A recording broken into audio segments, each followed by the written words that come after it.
What if one of the most tragic stories in the Bible was not just about royalty, but about the silence that destroys families? What if a princess's cry for justice was met with deafening inaction from the very one called a man after God's own heart? And what if the echoes of that ancient silence still haunt the walls of modern homes, teaching us lessons we dare not ignore? This is the heart-wrenching account of David's only daughter Tamar, a story recorded in 2 Samuel that reveals the devastating consequences of unchecked sin, leadership failures, and silence in the face of injustice. In other words, it's a mirror reflecting the dangers that arise when those in power turn a blind eye to the pain in their own homes. In other words, prepare to be deeply moved and convicted as we unpack this timeless lesson of heartbreak, accountability, and the urgent need for family protection. Have you ever wondered what the true price of silence is? Not the silence that brings peace, but the kind that hides deep wounds, masks painful truths, and gradually destroys entire families today? I'm going to tell you a story that goes far beyond sacred books of story, about how even the man considered after God's own heart failed terribly as a father imagined a young and virtuous princess walking through the corridors of the royal palace for her. Footsteps echo as she heads to her half-brother's room, carrying only kindness and innocence. She doesn't know it yet, but she's about to experience a nightmare that will change her life forever. And the most shocking part, the deafening silence that followed from the one who should have protected her. To understand the magnitude of this family tragedy, we first need to turn our eyes to Jerusalem around 1,000 years before Christ. There at the highest point of the city stands the royal palace where David lives, the greatest king Israel has ever known, a man who conquered kingdoms, defeated giants, and composed psalms that still touch hearts today. But this isn't a story about his victories. It's about his greatest defeat. As a father, David built an impressive empire. His military conquests expanded Israel's borders like never before. His kingdom prospered, and his name was synonymous with wisdom and justice. But within the palace walls, a complex dynamic was unfolding with several wives and concubines. David had an extensive family with sons and daughters from different mothers, a common practice among monarchs of the time.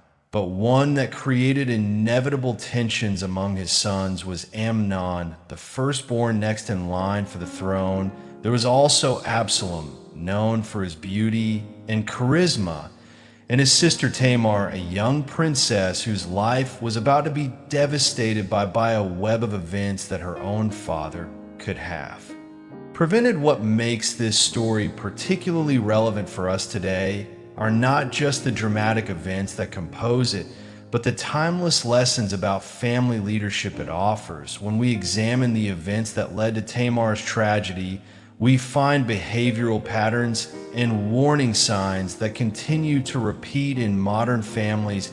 How can a leader be so insightful in matters of state and so blind to dangerous dynamics within his own home? How can a father known for his sensitivity in composing psalms become mute in the face of his daughter's suffering? And more importantly, what can we learn from these mistakes to protect our own families now?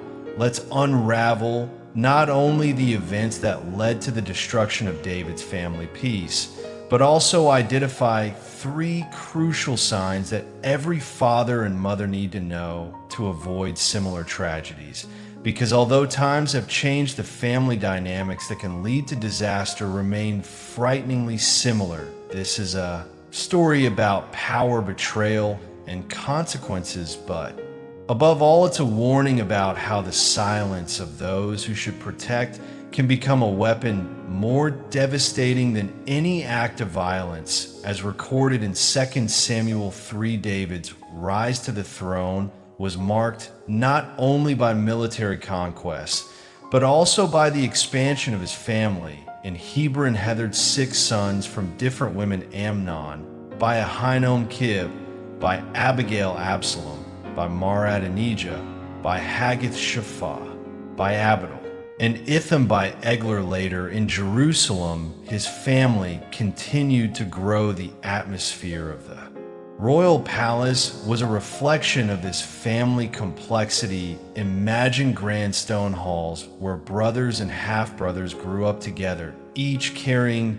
not only the weight of being the king's son, but also the expectations and ambitions of their respective mothers. The scriptures show us in 2 Samuel 13:1 that amid this setting, Absalom had a sister named Tamar, who was beautiful, and Amnon, another son of David, fell in love with her before the tragedy that would change everything. Life in the palace followed an apparently normal routine. David divided his time between the responsibilities of the kingdom and his extensive family.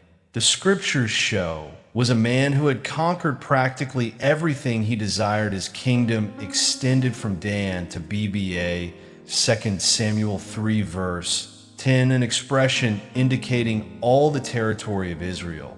But behind this facade of prosperity and power, subtle signs of trouble began to appear. The first was in the family structure itself.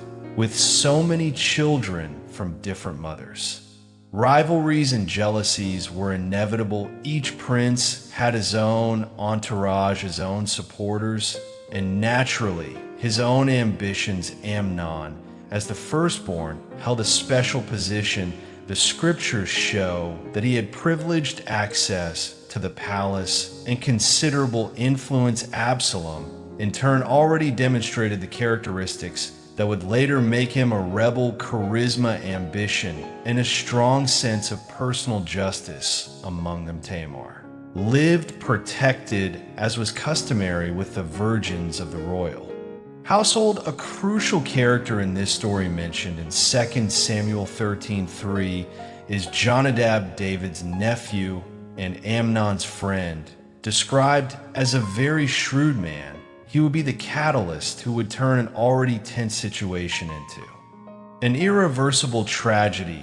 His presence at court and his closeness to Amnon demonstrate how ill-intentioned people can exploit vulnerable family structures. What makes this situation even more tragic is that all the elements leading to disaster were visible: the isolation of the children in their own groups, the lack of close paternal supervision, and the presence of questionable advisors, as written in Proverbs 22:3. The prudent see danger and take refuge, but the simple keep going and pay the penalty. David, occupied with matters of the kingdom and perhaps too confident in the apparent harmony of his home, failed to notice how the relationships among his children were deteriorating. The same man who had the discernment to judge the kingdom's most complex issues was losing sight of the dangerous dynamics under his own roof.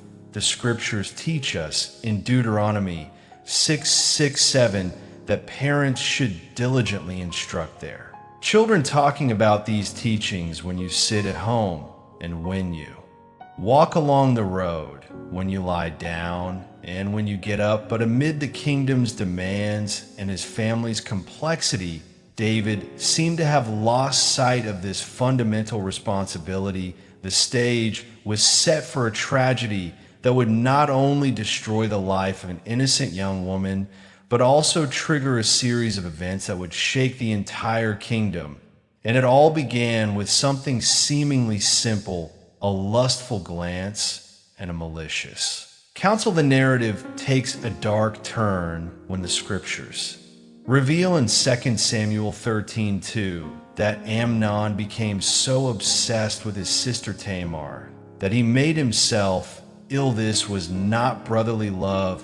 It was a sick obsession consuming him as the king's firstborn son Amnon was used to having his desires fulfilled, but this time the object of his desire was forbidden his own half-sister. The situation worsens when Jonadab enters the scene described in 2 Samuel 13:3 as a very shrewd man. Seeing his friend wasting away, he asks, "Why do you, the king's son, look so haggard morning after morning? Won't you tell me?" This seemingly innocent question would open the doors to one of the most perverse plans recorded in the scriptures. Here, we see how manipulative people can turn complex situations into irreversible tragedies. Instead of advising Amnon to abandon his impure thoughts, Jonadab devises a diabolical plan. He suggests go to bed and pretend to be ill. Jonadab said, "When your father comes to see you, say to him, I would like my sister Tamar to come and give me something to eat." 2 Samuel 13 verse 5. The plan was as simple as it was cruel, taking advantage of the customs of the time, where it was common for women of the family to care for the sick. Jonadab created the perfect trap. He knew that neither David nor Tamar would suspect evil intentions in a seemingly innocent request from a sick brother. The execution of the plan reveals how corrupt Amnon had become. He didn't hesitate to lie to his father, manipulate his sister, and abuse family. Trust the scriptures show us in 2 Samuel 13:6 how he staged his illness. So Amnon lay down and pretended to be ill. When the king came to see him, Amnon said to him, "I would like my sister Tamar to come and make some special bread in my sight, so I may eat from her hand." The request sounded natural to David's ears. After all, who would suspect malice in a brother wanting to be cared for by his sister? This is one of the narrative's most painful moments, because we see how a father's innocence can inadvertently put his children in danger. In his wisdom, the book of Proverbs 27:12 warns us, "The prudent see danger and take refuge, but the simple keep going and pay the penalty." In this case, all the warning signs were ignored. Amnon's sick obsession, Jonadab's suspicious advice, and the unusual request for specific care. Amnon's plan wasn't just about satisfying a forbidden desire. It was about power, control, and the perversion of family ties. He used his position as the firstborn, his father's trust, and his sister's kindness to create a situation where he could carry out his darkest intents. As Tamar, innocent and obedient, made her way to her brother's chambers to care for him, no one could predict the horror about to unfold. As written in Ecclesiastes 7:26, "I find more bitter than death the woman who is a snare, whose heart is a trap, and whose hands are chains. The man who pleases God will escape her, but the sinner she will ensnare." What happens next is recorded in 2 Samuel 13 with painful clarity. When Tamar arrives at Amnon's quarters, she finds her brother apparently ill. With fraternal dedication, she prepares food before him, showing all the care a devoted sister could have. But then the mask falls. But when she took it to him to eat, he grabbed her and said, "Come to bed with me, my sister." 2 Samuel 13 verse 11. In this terrible moment, Tamar realizes the trap she has fallen into. Her immediate response reveals not only her character, but also her knowledge of the law and her intelligence in an extremely dangerous situation. "No, my brother," she pleads, "don't force me. Such a thing should not be done in Israel. Don't do this wicked thing." 2 Samuel 13 verse 12. She tries to reason with him, appealing to the law, to morality, to any remnant of decency that might still exist in his heart. She even suggests that he speak to the king in a desperate attempt to buy time or find a way out. But Amnon, consumed by his obsession, refused to listen to her. And since he was stronger than she, he raped her. 2 Samuel 13 verse 414. The violence of this act is further amplified by what happens next. The scriptures reveal that immediately after the attack, Amnon's supposed love turns into hatred. Then Amnon hated her with intense hatred. In fact, he hated her more than he had loved her. 2 Samuel 13 verse 15. In one last act of cruelty, Amnon throws her out, adding public humiliation to the violence already committed. Tamar, devastated, put sashes on her head and tore the ornate robe she was wearing. She put her hands on her head and went away weeping aloud as she went. To Samuel 13:19. Her action of tearing her garments and covering herself with ashes was a public sign of mourning and tragedy in the culture of the time. And here we reach the moment that gives this story its title, The Silence of David when the news reaches his ears. The scriptures tell us that when King David heard all this, he was furious. 2 Samuel 13 verse 21. But what follows is even more revealing. Silence, no action, no justice, no protection for his violated daughter. Some scholars suggest that David may have felt paralyzed by his own past guilt, recalling his sin with Bathsheba. Others argue that he was torn between his role as king and his father. But regardless of the reasons, the result was devastating. A destroyed daughter, an unpunished criminal, and seeds of vengeance being planted in the heart of Absalom, Tamar's brother David's. Silence echoes through the centuries as a warning to all parents when those who have authority and responsibility choose not to act in the face of injustice, especially within their own families. The consequences are devastating and far-reaching. Tamar lived a desolate woman in her brother Absalom's house. 2 Samuel 13 verse 20. Her life, once full of promise and possibilities, was reduced to an existence of isolation and trauma. The palace that should have been her refuge became the scene of her nightmare, and the father who should have been her protector became complicit through his silence. This silence not only failed to bring justice for Tamar, but also planted the seeds for an even greater tragedy. As written in Ecclesiastes 8:11, when the sentence for a crime is not quickly carried out, people's hearts are filled with schemes to do wrong. The silent has a price, and in David's family, the price would be collected with interest. 2 Samuel 13:22 reveals that Absalom never said a word to Amnon, either good or bad. He hated Amnon because he had disgraced his sister Tamar. This silence, unlike David's passive silence, was calculated. The silence that precedes the storm. For 2 whole years, Absalom harbored his hatred, nurturing it day after day. The scriptures show how he meticulously planned his revenge, waiting for the perfect moment. The biblical text highlights that 2 years later, 2 Samuel 13 verse 23, Absalom finally put his plan into action. Absalom's plan was as cunning as Amnon's had been, but with a different purpose. He organized a sheep shearing festival, an event traditionally celebrated with grand banquets. As recorded in 2 Samuel 13:24, he invited all the king's sons, including David himself, although he knew the king would likely not attend when David hesitated to allow Amnon to go to the feast. Absalom specifically insisted on his elder brother's presence. "If not, please let my brother Amnon come with us." 2 Samuel 13 verse 26. The request was seemingly innocent, but carried a death sentence during the banquet when Amnon was in high spirits from drinking wine.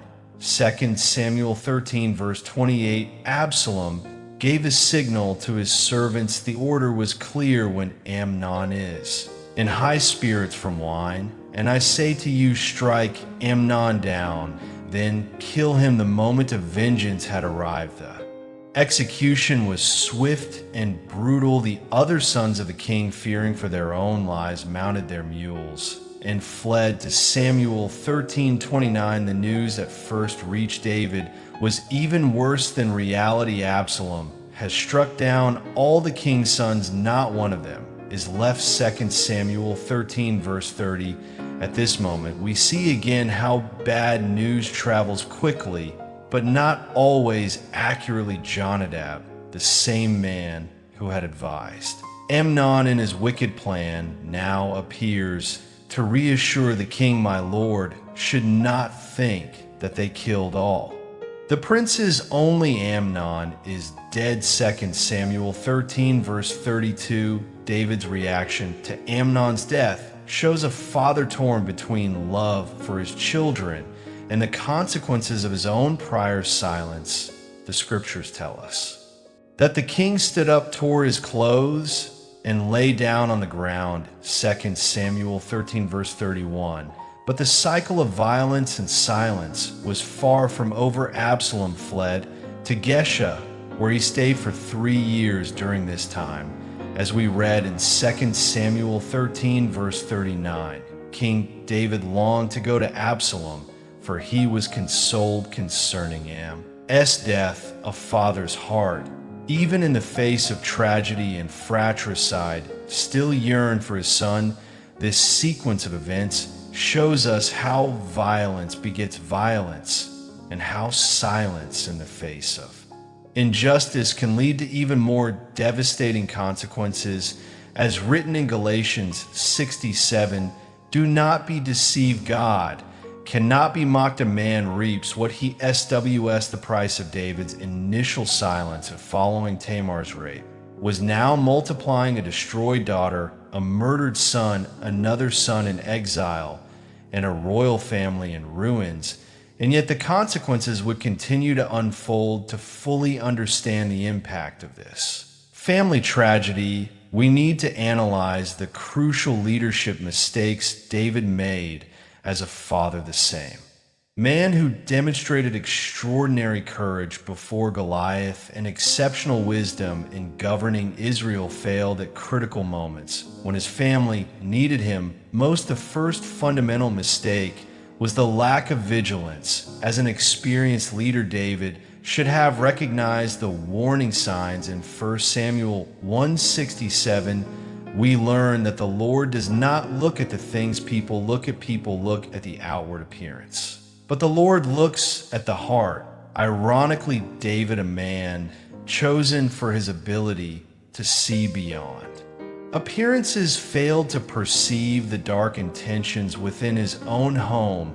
The second mistake was paralysis in the face of crisis. When evil was committed against Tamar, the scriptures tell us that David was furious but did not act. This inaction is particularly significant when we consider that as king he had all the necessary power to administer justice. Proverbs 21 verse 15 states, when justice is done, it brings joy to the righteous, but terror to evildoers. David failed in his role, both as a father and as an established authority. The third mistake, perhaps the most devastating, was allowing his past to compromise his present. Some scholars suggest that David may have felt unqualified to punish Amnon due to his own sin with Bathsheba. In 2 Samuel 1:2-1-0, the prophet Nathan had prophesied that the sword will never depart from your house as a consequence of his actions. However, this prophecy was not an excuse for inaction, but a warning that should have made him more vigilant. As a family leader, David demonstrated a dangerous tendency to avoid necessary conflicts. In 1 Kings 1:6, referring to another of his sons, Adonijah, the scriptures tell us that his father had never rebuked him by asking, "Why do you behave as you do?" This pattern of not confronting evil at home had devastating consequences. David's passive leadership created a vacuum of authority filled by violence and vengeance. In Ecclesiastes 8:11, we are warned when the sentence for a crime is not quickly carried out people's hearts are. Filled with schemes to do wrong, David's silence in the face of Amnon's crime essentially authorized Absalom to take justice into his own hands. Perhaps the most subtle but equally significant mistake was the failure to create an environment of open and safe communication in his family.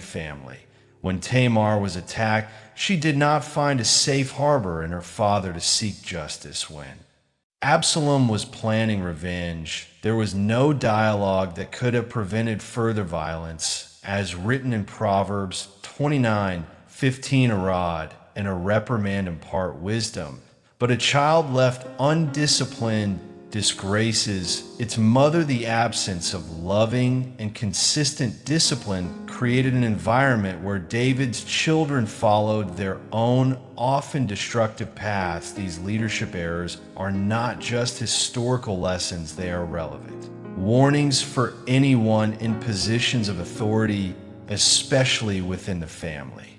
When those who should protect and guide choose the path of silence and passivity, the consequences can echo for generations. What can we learn from this ancient family tragedy that still resonates so strongly today?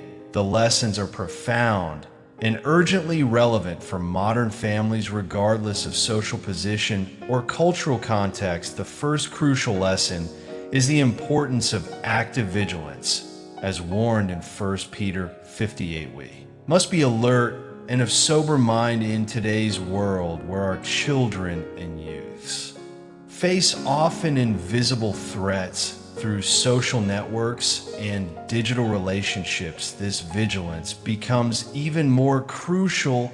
It's not about obsessive control, but about attentive presence and genuine interest in our children's lives. The warning signs David ignored have their modern equivalents: sudden changes in behavior, unusual isolation, tense or inappropriate family relationships, the presence of advisors with questionable influence. The second fundamental lesson is the need for immediate action in situations of abuse. David's silence after the violence against Tamar teaches us that inaction in the face of evil is itself a form of complicity, as written in James 4:17. If anyone then knows the good they ought to do and doesn't do it, it is sin for them today. This means creating open channels of communication within the family, establishing clear and consistent boundaries, acting promptly when there is suspicion of abuse, seeking professional help when necessary.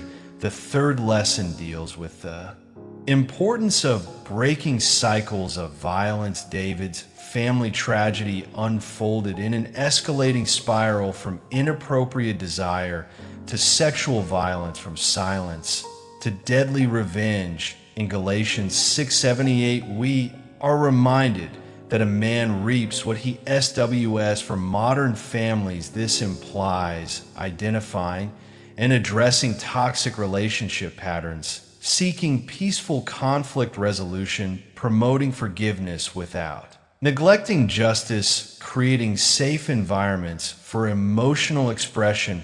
The fourth lesson is about the need for active and present leadership. Proverbs 22:6 instructs us, start children off on the way they should go. This instruction requires present involvement and consistent example.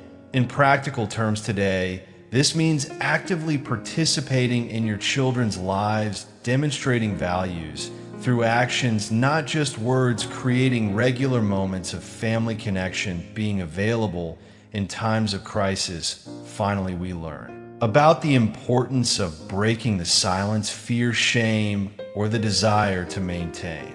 Appearances cannot be stronger than the need to protect the vulnerable, as written in Ephesians 5:11, have nothing to do with the fruitless deeds of darkness, but rather expose them. For today's families, this means creating an environment where difficult truths can be spoken, establishing support and protection networks, not fearing to seek external help when necessary, prioritizing the safety and well-being of the vulnerable over appearances. These lessons are not mere suggestions, they are life or death principles for family health.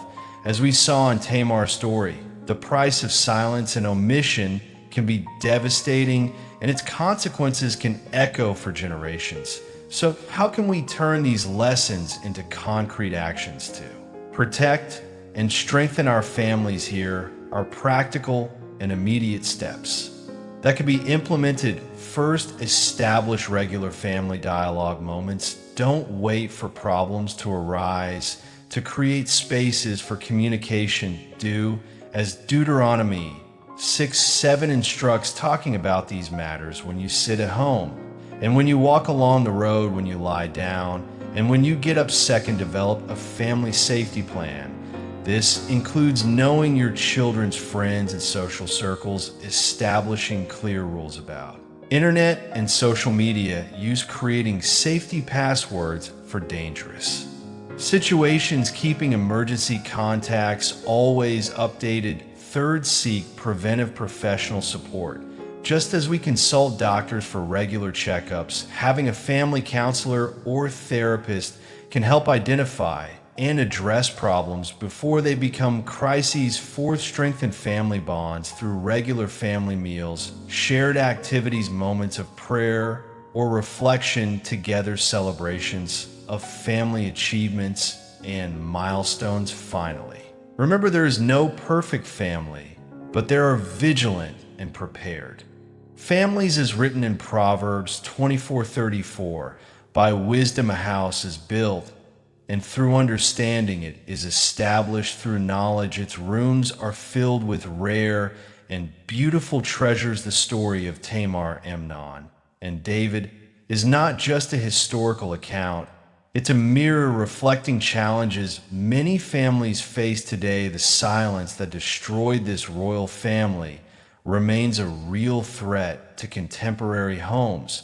But unlike Tamar, we don't have to carry our ashes in solitude. Unlike David, we don't have to let our past paralyze our present actions. And unlike Amnon and Absalom, we don't have to let destructive impulses determine our family's destinies.